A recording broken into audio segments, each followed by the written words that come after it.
வணக்கம். மூன் செய்திகளுக்கான ஸ்ரீதேவி. இன்றைய முதன்மை செய்திகள்.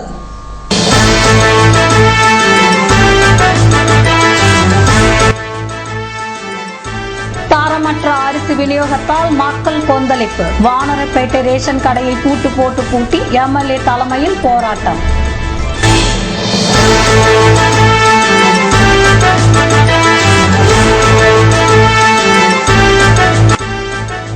விநாயகர் சதுர்த்தியை உற்சாகத்துடன் கொண்டாட பிள்ளையார் சிலை குடைகள் விற்பனை தீவிரம். பெரிய மார்க்கெட் பகுதிகளில் மக்கள் பரபரப்பு.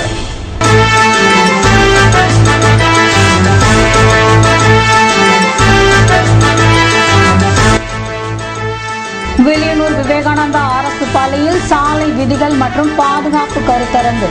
மாணவர்களுக்கு காவல்துறையினர் விளக்கம். இனி விரிவான செய்திகள். புதுவை வானரப்பேட்டையில் தரமற்ற அரிசி விநியோகம் செய்யப்பட்டதை கண்டித்து ரேஷன் கடையை பூட்டி பொதுமக்கள் போராட்டம் நடத்தினர். புதுவை ரேஷன் கடைகளில் பல மாதங்களாக இலவச அரிசி விநியோகம் செய்யப்படவில்லை. இந்நிலையில் தற்போது ரேஷன் கடைகளில் இலவச அரிசி விநியோகம் செய்யும் பணி துவக்கப்பட்டுள்ளது. புதுவை வானரப்பேட்டையில் உள்ள ரேஷன் கடையில் விநியோகம் செய்யப்பட்ட ரேஷன் அரிசி தரம் இல்லை என்று கூறி தொகுதி சட்டமன்ற உறுப்பினர் அன்பழகன் தலைமையில் பொதுமக்கள் ரேஷன் கடையை பூட்டி ஆர்ப்பாட்டத்தில் ஈடுபட்டனர். கால தாமதமாக இலவச அரிசி விநியோகிக்கப்பட்ட போதிலும் அவை தரமில்லாமல் இருப்பதற்கு அரசு நடவடிக்கை எடுக்க வேண்டும் என வலியுறுத்தினர். புதுவையில் விநாயகர் சதுர்த்தி விழா வெள்ளிக்கிழமை கொண்டாடப்பட உள்ளதால் விநாயகர் சிலைகள் மற்றும் பூஜை பொருட்களை வாங்குவதில் மக்கள் தீவிரம் காட்ட துவங்கிவிட்டனர். விநாயகர் சதுர்த்தி என்றாலே பெரியவர்களை விட குழந்தைகள் தான் ஆனந்தம் அடைவதுண்டு. விநாயகர் சதுர்த்தியையொட்டி களிமண்ணால் ஆன பிள்ளையார் சிலைகளை வாங்கி சென்று அவைகளை அலங்கரித்து பூஜை செய்த பின்னர் அதனை கடலில் கரைப்பது என்பது சடங்கு என்பதால் இதில் குழந்தைகளுக்கு மிகுந்த மகிழ்ச்சி ஏற்படும் என்பது அவர்களின் செயல்பாடுகளில் இருந்து தெரிந்து கொள்ள முடியும். இது போன்ற மகிழ்ச்சி மிகுந்த விநாயகர் சதுர்த்தி வருகிற வெள்ளிக்கிழமை கொண்டாடப்படுவதை முன்னிட்டு களிமண்ணால் ஆன பிள்ளையார் சிலைகளை தயாரிப்பது கடந்த சில தினங்களாக விறுவிறுப்பாக நடைபெற்று வருகிறது. புதுவையில் விநாயகர் சதுர்த்தி நாளில் பிள்ளையார் சிலைகள், குடை, எருக்கமாலை, அருகம்புல் போன்றவை பிற பகுதிகளை விட கொசக்கடை தெருவில் தான் விற்பனையாகும் என்பதால் அங்கு பிள்ளையார் சிலைகள் தற்போதே வர தொடங்கிவிட்டன. கொசக்கடை தெருவில் மட்டுமல்லாமல் சாரத்திலும் விநாயகர் சதுர்த்திக்கு தேவையான பொருட்கள் சாலையின் இருபுறம் எங்கிலும் விற்பனைக்கு வைக்கப்பட இருக்கிறது. வில்லியனூர் விவேகானந்தா பள்ளியில் நடைபெற்ற கருத்தரங்கில் சாலை பாதுகாப்பு விதிகள் குறித்து மாணவர்களுக்கு விளக்கம் அளிக்கப்பட்டது. வில்லியனூர் விவேகானந்தா அரசு ஆண்கள் மேல்நிலை பள்ளியில் நாட்டு நலப்பணி திட்டத்தின் மூலம் சாலை விதிகள் மற்றும் பாதுகாப்பு பற்றி கருத்தரங்கு நடைபெற்றது. கருத்தரங்கிற்கு பள்ளி முதல்வர் பெருமாள் தலைமை தாங்கினார். காவல்துறை போக்குவரத்து ஆய்வாளர்கள் ஹேமச்சந்திரன் சிறப்புரையாற்றினார். காவல்துறை துணை ஆய்வாளர்கள் தியாகராஜன், சுரேஷ் பாபு, புருஷோத்தமன் ஆகியோர் சாலை விதிகளின் முக்கியத்துவம் பற்றி மாணவர்களுக்கு சிறப்பாக விளக்கி கூறினார். கருத்தரங்கு நிகழ்ச்சிகளை நாட்டு நலப்பணி திட்ட அலுவலர்கள் சவுந்தரராஜன், அமரேந்திரன் சிறப்பாக ஏற்பாடு செய்திருந்தனர். மத்திய மாநில அரசுகளின் விலைவாசி உயர்வை கண்டித்து இடதுசாரி கட்சியினர் ஏம்பலத்தில் மக்கள் சந்திப்பு இயக்கம் நடத்தினர். மத்திய மாநில அரசின் விலைவாசி உயர்வு, வேலையின்மை, மானியங்கள் வெட்டு, தனியார் மயம், ஊழல் முறைகேடு உள்ளிட்ட மக்கள் தொழிலாளர் விரோத போக்கை கண்டித்து ஏம்பலத்தில் இடதுசாரி கட்சியினர் மக்கள் சந்திப்பு இயக்கம் நடத்தினர். இதில் இடதுசாரி கட்சிகளின் நிர்வாகிகள் நிலவழகன், பெருமாள், மாசிலாமணி, பாலகிருஷ்ணன், தினேஷ் பொன்னையா மற்றும் தொண்டர்கள் கலந்து கொண்டனர். புதுவை உழவர்கரையில் அனைத்து வியாபாரிகள் முன்னேற்ற சங்கத்தை உள்ளாட்சித்துறை அமைச்சர் பன்னீர்செல்வம் துவக்கி வைத்தார். புதுவை உழவர்கரை அனைத்து வியாபாரிகள் முன்னேற்ற சங்க துவக்க விழா வியாழக்கிழமை நடைபெற்றது. சங்க தலைவர் சந்திரசேகரன் தலைமை தாங்க சட்ட ஆலோசகர் தாஸ் முனியா, கௌரவ தலைவர் முகமது ஜாகிர் உசேன், துணைத் தலைவர் தலிஞ்சான் ஆகியோர் முன்னிலை வகித்தனர். சிறப்பு அழைப்பாளராக கலந்து கொண்ட உள்ளாட்சித்துறை அமைச்சர் பன்னீர்செல்வம் சங்க பெயர் பலகை திறந்து வைத்தார். வணிகர்கள் கூட்டமைப்பின் தலைவர் சிவசங்கர், பொதுச் செயலாளர் பாலு, உதவி ஆய்வாளர் ரமேஷ், ரெட்டியார் பாளையம் பங்கு தந்தை அந்தோணிசாமி, எல்லையம்மன் கோவில் தலைவர் ராமு ஆகியோர் சங்க அடையாள அட்டைகளை வழங்கினர். இதில் சங்க நிர்வாகிகள் மற்றும் வியாபாரிகள் கலந்து கொண்டனர்.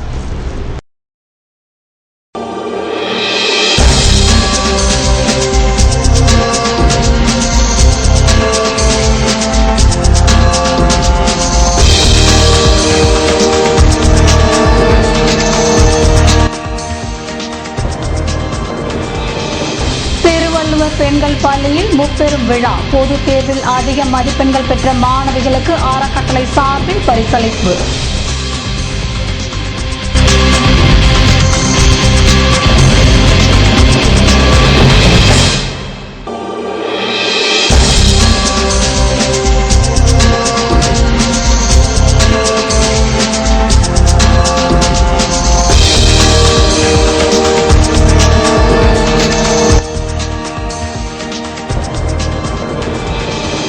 ஜீவானந்தம் பள்ளியில் அறிவியல் கண்காட்சி. பல்வேறு படைப்புகளை பார்வைக்கு வைத்து திறமைகளை வெளிப்படுத்திய மாணவர்கள்.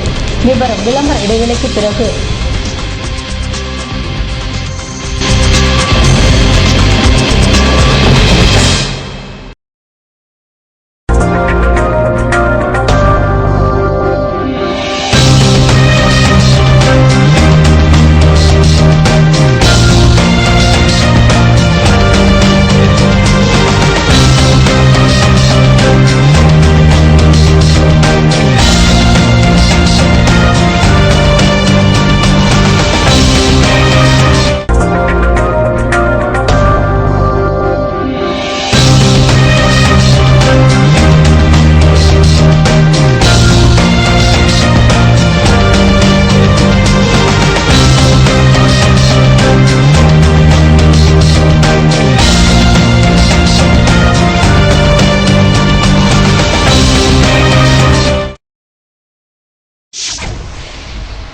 செய்திகள் தொடர்கின்றன. திருவள்ளுவர் அரசு பள்ளியில் நடைபெற்ற முப்பெரும் விழாவில் சாதனை மாணவிகள் பாராட்டி கௌரவிக்கப்பட்டனர். திருவள்ளுவர் அரசு பள்ளியில் பெற்றோர் ஆசிரியர் கழகம், கல்வி அறக்கட்டளை, பள்ளி அறிவியல் கண்காட்சி பரிசளிப்பு ஆகிய முப்பெரும் விழா கொண்டாடப்பட்டது. பள்ளியின் துணை முதல்வர் ஷகிலா வாகிது விழாவிற்கு வந்தோரை வரவேற்றார். கல்வித்துறை இணை இயக்குநர் பார்த்தசாரதி தலைமையேற்று பேசுகையில், திருவள்ளுவர் பள்ளியில் பயிலும் மாணவியர் ஆண்டுதோறும் நடைபெறும் பொது தேர்வுகளில் சிறந்த இடங்களை பெற்று பள்ளிக்கு பெருமை தேடி தருவது மிகவும் மகிழ்ச்சி அளிப்பதாகவும், இந்நிலை தொடர்ந்து சிறந்து விளங்க ஆசிரியர்களும் மாணவியரும் மேலும் உழைத்து உயர்வை பெற வேண்டும் எனவும் கேட்டுக்கொண்டார். பெற்றோர் ஆசிரியர் கழக தலைவர் கலியபெருமாள் முன்னிலை வகித்தார். பாபுரெட்டி அறக்கட்டளை, சுப்பிரமணிய அறக்கட்டளை, சிந்தாமணி கந்தப்பா அறக்கட்டளை, கமலா வெங்கட்ட அறக்கட்டளை, கிருஷ்ணவேணி அம்மாள் அறக்கட்டளை, எம் சொக்கலிங்கம் அறக்கட்டளை, கிரந்தே ஆண்டாள் துர்கா பிரசாத் அறக்கட்டளை ஆகிய நிறுவனங்கள் சார்பாக மாணவருக்கு வாழ்த்துரை வழங்கப்பட்டது.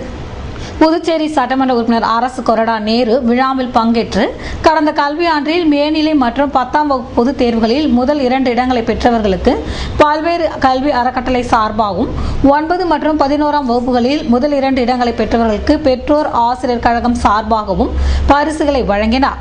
தொடர்ந்து மாணவியர் சிறந்த முறையில் கல்வி கற்று அரசு வழங்கும் சிறப்பு பரிசுகள் அனைத்தையும் பெற வாழ்த்தினார். புதுவை ஜீவானந்தம் அரசு பள்ளியில் நடைபெற்ற கண்காட்சியில் அறிவியல் படைப்புகளை மாணவர்கள் பார்வைக்கு வைத்திருந்தனர். புதுவை காராமணிக்குப்பம் ஜீவானந்தம் அரசு மேல்நிலைப் பள்ளியில் பள்ளி அளவிலான கலை மற்றும் அறிவியல் கண்காட்சி பள்ளி வளாகத்தில் நடைபெற்றது. பள்ளி துணை முதல்வர் மூர்த்தி கண்காட்சியினை ரிப்பன் வெட்டி துவக்கி வைத்தார். நடுநிலைப் பள்ளி, உயர்நிலைப் பள்ளி, மேல்நிலைப் பள்ளி ஆகிய 3 பிரிவுகளில் அறிவியல், கணக்கு, சமூக அறிவியல், மொழி பாடம், ஓவியம் ஆகிய பாடங்கள் சம்பந்தப்பட்ட 200க்கும் மேற்பட்ட அறிவியல் மற்றும் கலை படைப்புகள் கண்காட்சியில் இடம்பெற்றிருந்தன. கண்காட்சியில் பள்ளி மாணவர்கள் மற்றும் உள்ள பள்ளி மாணவர்கள் மற்றும் பெற்றோர் காட்சி படைப்புகளை கண்டுகளித்தனர். காட்சி பொருட்களில் சிறந்த படைப்புகளை தேர்வு செய்ய நடுவர்களாக விரிவுரையாளர்கள் சாமிநாதன், பார்த்திபன், நித்யானந்தம், தலைமை ஆசிரியர் மணிமேகலை மற்றும் பட்டதாரி ஆசிரியர் ரங்கநாதன் ஆகியோர் காட்சி பொருட்களை பார்வையிட்டு மதிப்பீடு செய்து ஒவ்வொரு பிரிவிலும் முதல் 3 காட்சி பொருட்களை தேர்வு செய்தனர். தேர்வு செய்யப்பட்ட மாணவர்களுக்கு பரிசு பொருட்களையும் பங்கு பெற்ற அனைத்து மாணவர்களுக்கும் நினைவு பரிசினையும் சான்றிதழையும் துணை முதல்வர் வழங்கினார். கண்காட்சிக்கான ஏற்பாட்டினை பள்ளியின் அனைத்து ஆசிரியர்களும் செய்திருந்தனர். மேற்கு வங்கத்தில் தொழிலாளர்களுக்கு எதிராக நடைபெறும் தாக்குதல்களை கண்டித்து புதுவையில் அரசு ஊழியர் சங்க சம்மேளனத்தினர் ஆர்ப்பாட்டத்தில் ஈடுபட்டனர். மேற்கு வங்க மாநிலத்தில் உழைக்கும் மக்களுக்கு எதிராக திரிணாமுல் காங்கிரஸ் அரசு நடத்தி வரும் தாக்குதல்களை கண்டிக்கும் வகையில் புதுவையில் அரசு ஊழியர்கள் சங்க சம்மேளனத்தினர் தலைமை தபால் நிலையம் எதிரில் சகோதரத்துவ ஆதரவு நாள் ஆர்ப்பாட்டம் நடத்தினர். சீதாராமன் தலைமை தாங்க பாலமோகனன், பிரேமதாசன், ராதாகிருஷ்ணன், பாலசுப்ரமணியன் ஆகியோர் முன்னிலை வகித்தனர். இதில் அரசு ஊழியர்கள் சங்க சம்மேளனத்தினர் பங்கேற்று மேற்கு வங்க அரசுக்கு எதிராக கோஷங்கள் எழுப்பினர். முதலியார்பேட்டை தொகுதி மக்களின் குடிநீர் தேவைக்காக நீர்த்தேக்க தொட்டி கட்டாததை கண்டித்து எம்எல்ஏ பாஸ்கர் தலைமையில் பொதுமக்கள் முற்றுகை போராட்டத்தில் ஈடுபட்டனர். முதலியார்பேட்டை தொகுதியில் உள்ள நயனார் மண்டபம், சுதானா நகர் பகுதி மக்கள் சுகாதாரமான குடிநீர் பெறுவதற்கான பொதுப்பணித்துறை மூலம் 20 லட்சம் லிட்டர் கொள்ளளவு கொண்ட நீர்த்தேக்க தொட்டி கட்டாததை கண்டித்தும், உழந்தை அய்யனார் கோவில் வீதி பகுதி மக்கள் சுகாதாரமான குடிநீர் பெறுவதற்காக 10 லட்சம் லிட்டர் கொள்ளளவு கொண்ட நீர்த்தேக்க தொட்டி கட்டாததை கண்டித்தும் தொகுதி சட்டமன்ற உறுப்பினர் பாஸ்கர் தலைமையில் பொதுப்பணித்துறை பொது சுகாதார செயற்பொறியாளர் அலுவலகத்தை முற்றுகையிட்டு மாபெரும் கண்டன ஆர்ப்பாட்டம் நடைபெற்றது. நிகழ்ச்சியில் முன்னாள் கவுன்சிலர் சத்யராஜ், தொகுதி செயலாளர் நாராயணன் மற்றும் ஊர் பொதுமக்கள் திரளாக கலந்து கொண்டனர்.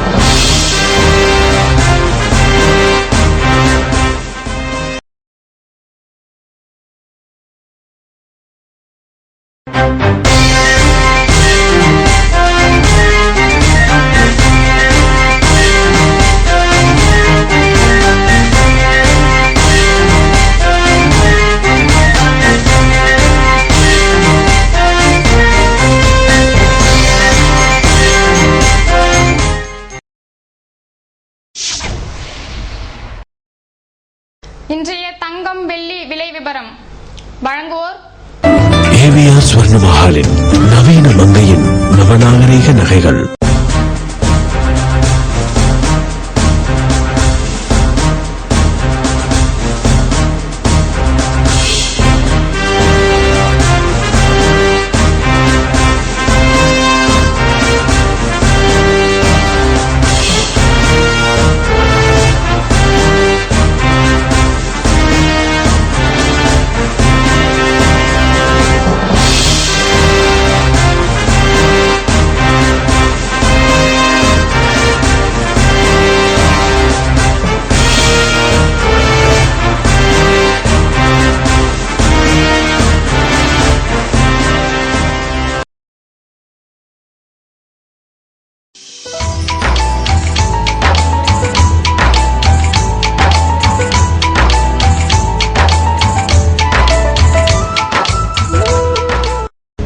புதுவையில் இன்றைய வெப்பநிலை அதிகபட்சமாக 30 டிகிரி செல்சியஸாக பதிவானது. நாளைய வானிலை 31 டிகிரி செல்சியஸாக காணப்படுவதுடன் வானம் மேகமூட்டத்துடன் தென்படும் என வானிலை மையம் தெரிவித்துள்ளது. புதுவை கடற்கரையில் இருந்து சுமார் 50 கிலோமீட்டர் தூரம் வரை இன்று 3 அடியாக காணப்பட்ட கடலலை உயரம் நாளை 2 அடியாக காணப்படும் என்றும், தென்மேற்கு திசையிலிருந்து 21 கிலோமீட்டர் வேகத்தில் காற்று வீசும் என்று சென்னை வானிலை மையம் தெரிவித்துள்ளது.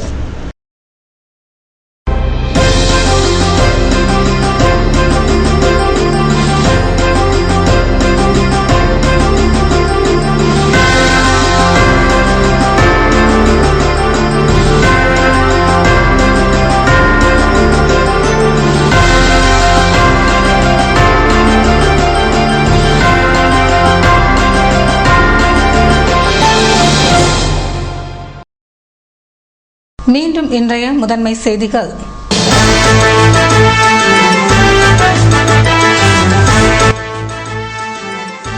தரமற்ற அரிசி விநியோகத்தால் மக்கள் கொந்தளிப்பு. வானரப்பேட்டை ரேஷன் கடையை பூட்டி எம்எல்ஏ தலைமையில் போராட்டம்.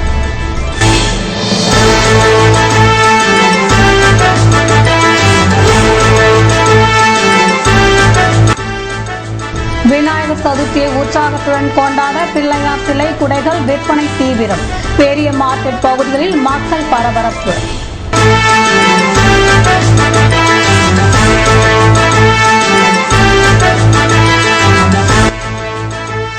வில்லியனூர் விவேகானந்தா அரசு பள்ளியில் சாலை விதிகள் மற்றும் பாதுகாப்பு கருத்தரங்கு, மாணவர்களுக்கு காவல்துறையினர் விளக்கம். இத்துடன் செய்திகள் நிறைவடைந்தன. வணக்கம்.